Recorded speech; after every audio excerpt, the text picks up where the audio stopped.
Let us know the Bible.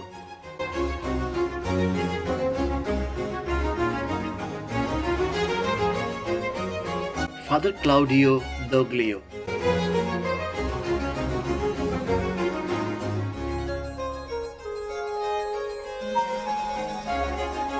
The Gospel according to Mark, clashes in Jerusalem and the announcement of the grand finale.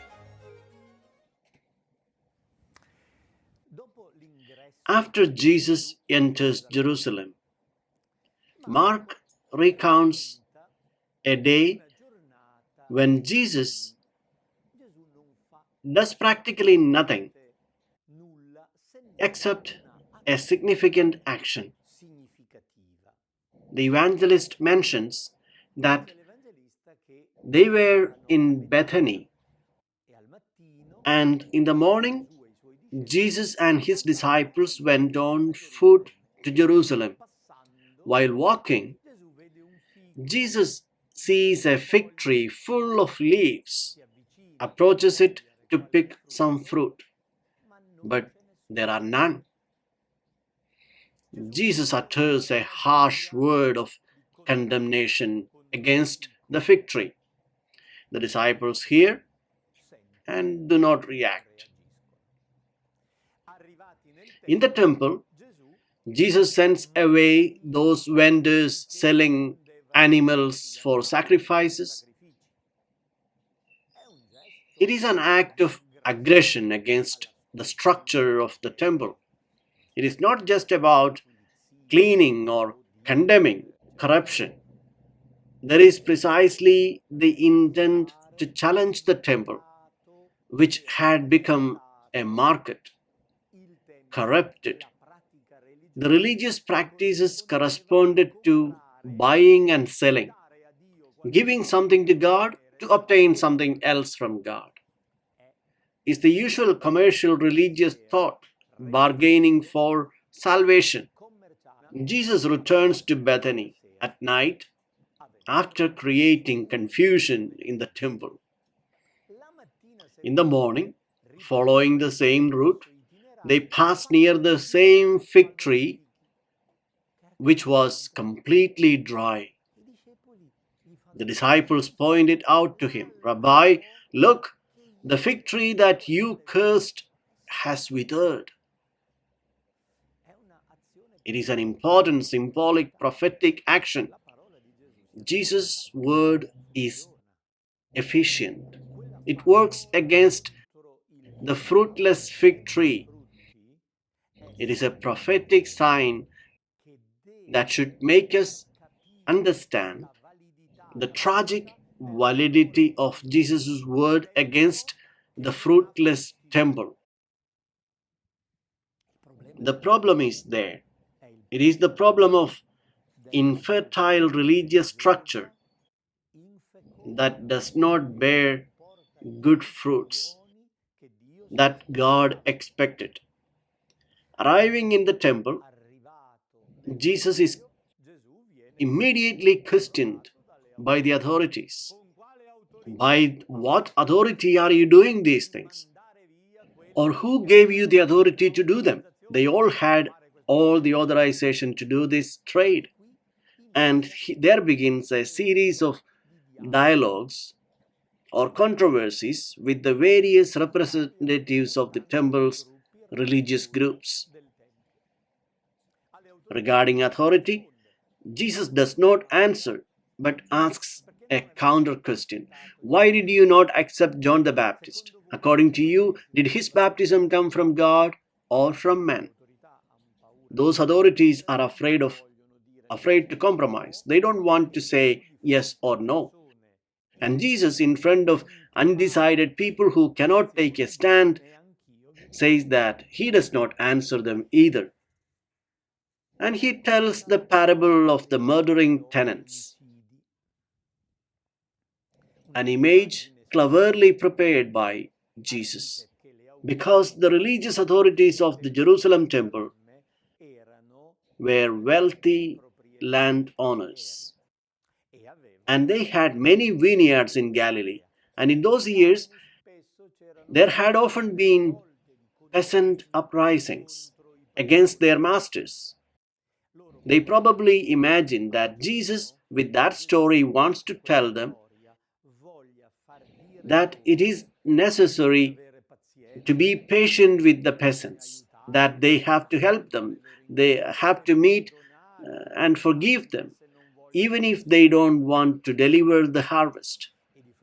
And facing the story of a vineyard owner against whom the peasants turned against, who have mistreated and killed the servants, and after the owner sent their son, they killed him. Jesus asks, what then will the owner of the vineyard do? Putting themselves in the place of the owner of the vineyard, they tell him harshly, those criminals must be eliminated. The master will have to punish them severely. And Jesus discovers the cards and reverses the situation by telling them, you have judged well, only that you are not the owner of the vineyard. You are the rebellious peasants. The Lord is the owner. You are those rebels, and you have shot yourself in the foot. You have formulated your own condemnation. You said they deserved serious punishment. Then the Pharisees ask him if it is legal to pay taxes to Caesar. It is a misleading question. If he says yes, he goes against the religious Pharisees. If he says no, it goes against those in favor of the government of Rome. And Jesus wisely says neither yes or no, but being shown a coin, he turns it saying to them, repay to Caesar what belongs to Caesar, and to God what belongs to God. That is everything. Everything comes from God, and the whole person must be His. The Sadducees, who did not believe in the resurrection of the dead, ask for his opinion, and they tell him a joke story about a woman who had had 7 husbands, and one after the other had died. And to follow an ancient rule of Moses, the brother of the deceased had to marry the widow, and so on. At this point, they ask him, as if they had created an extraordinary story of theology, in the resurrection of the dead, whose wife will she be if the dead are raised? 7 brothers came to see each other, who have all had the same wife. What do a family with 7 husbands and 1 wife do? And they smile as if to say, we have cornered you, Jesus. He answers decisively, are you not misled because you do not know the scriptures or the power of God? You have no idea what resurrection is, because it will be something completely new and different.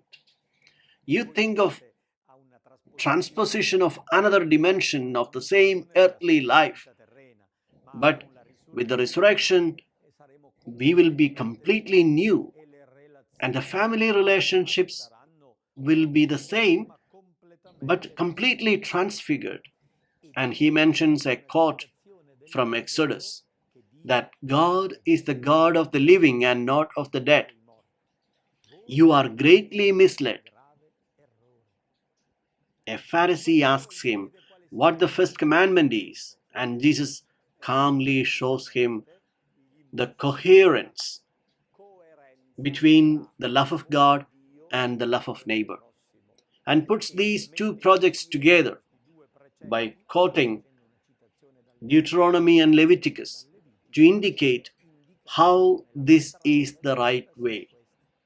In turn, Jesus asks a question about Psalm 109, which begins, Oracle of the Lord God to my Lord the Messiah. Tradition attributed the ancient poem to David. King David presents an oracle of God addressed to the Messiah, but David calls him Lord the Messiah. And Jesus asks why the scribes say that he is the son of David. When David calls him Lord, it means that Messiah exists before David and is the Lord of David. The Messiah exists before David and is the Lord of David. This is an important exegetical reflection on a biblical text with which Jesus shows not only his messianic conviction, but also the conviction that the Messiah is the Lord of David, not simply an inferior descendant. The great crowd heard this with delight. Jesus sits in front of the temple treasury and warns the disciples, beware of the scribes who like to go around in long robes and accept greetings in the marketplaces, seats of honor in synagogues, and places of honor at banquets. They devour the houses of widows and, as a pretext, recite lengthy prayers.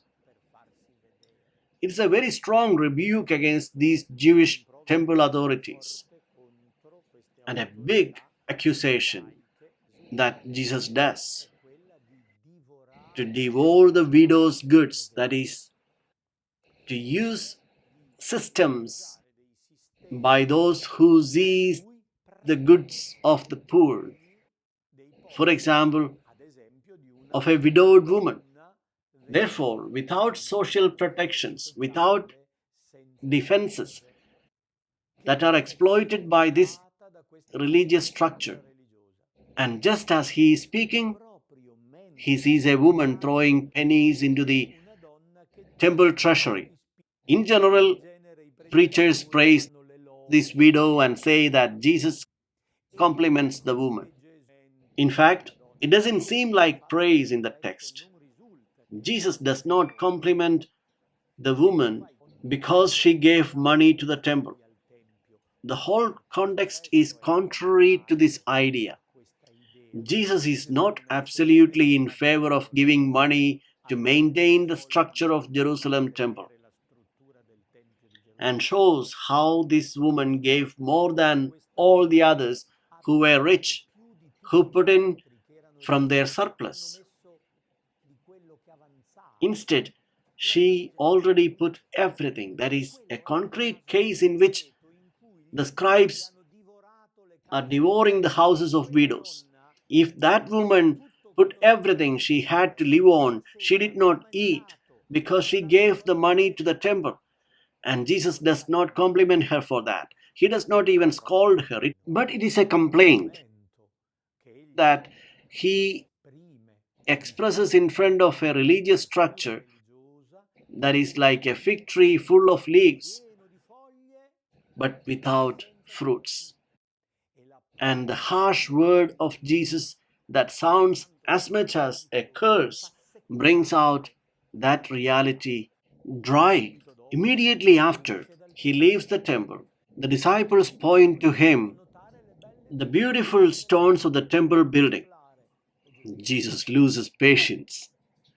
For the umpteenth time, the disciples did not understand the mentality of Jesus. They are proud that the temple is beautiful, and one of them said, "Look, teacher, what stones and what buildings." Jesus said to him, "Do you see these great buildings? There will not be one stone left upon another that will not be thrown down." A formula similar to the one he spoke about the fig tree. It is the announcement of the destruction of the temple. It is the beginning of the eschatological discourse that occupies the entire chapter 13. A particularly difficult text written in an apocalyptic language that is revelatory but with a particular genre in which catastrophic situations are shown. In Greek, catastrophe means reversal, to change things from this to this. And Jesus prophetically announces the end, the quintessential catastrophic event. Which one? He does not say it is the end of the world. Jesus is not announcing what will happen millennia later. He is announcing what will happen in a few days, his death and resurrection. The fundamental catastrophe is the death of Jesus and his resurrection. There is really a radical inversion of everything. The Son of God is killed, but the Son of God is risen. It is the annihilation that gives rise to novelty. Everything begins again. Above all, the eschatological discourse refers to the passion, death, and resurrection of Jesus. So, in a more distant perspective, there is the announcement of the destruction of the temple in Jerusalem. It will happen 40 years later. The episode dates back to the year 30, and in the year 70, the Roman troops of Titus conquer Jerusalem, and they will effectively destroy the temple, leaving no stone upon stone. 40 years later, those words that Jesus had spoken are fulfilled. In Mark, if Mark wrote in the early 60s, the Christians of Rome have the first announcements of that revolt that will culminate in the Jewish war and will end with the destruction of the temple. The Arch of Titus in Jerusalem, the Arch of Titus in Rome also represents the spoil from the temple in Jerusalem, with the Roman soldiers carrying the great seven-armed candelabra, and it is built while Mark is in Rome, shortly after Peter's death. The drafting of the gospel became contemporary facts of the Christian community to which the gospel is addressed. The third perspective is that of the end of the world. It is the last complete catastrophe. Jesus announces his death, the death of Jerusalem, and the death of the world. But he also announces his resurrection, the transformation of Jerusalem, and the eschatological novelty of the new world. The announcement of the Son of Man who comes in the clouds of heaven is the announcement of the Passover, of the resurrection. Then they will see the Son of Man after the tribulation, which is the passion of Jesus. The sun will darken. It is what will happen to the death of Jesus. Then they will see the Son of Man coming on the clouds of heaven. And the last part of the discourse is an invitation to vigilance. Watch therefore. You do not know when the Lord of the house is coming. And he makes a list with 4 schedules, whether in the evening or at midnight or at cockcrow or in the morning. May he not come suddenly and find you sleeping. What I say to you, I say to all, watch.